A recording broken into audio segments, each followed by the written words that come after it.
गे पगली। भोले बाबा तो जलवा ढारे पहले बारी गे पगली।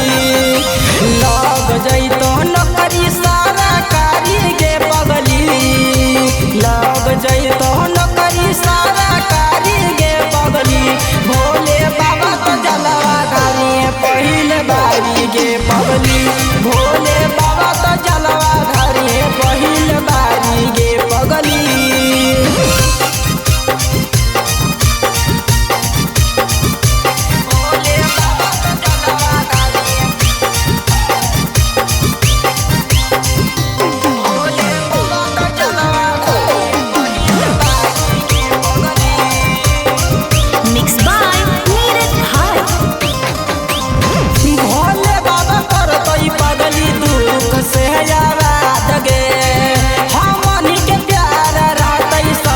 जिंदा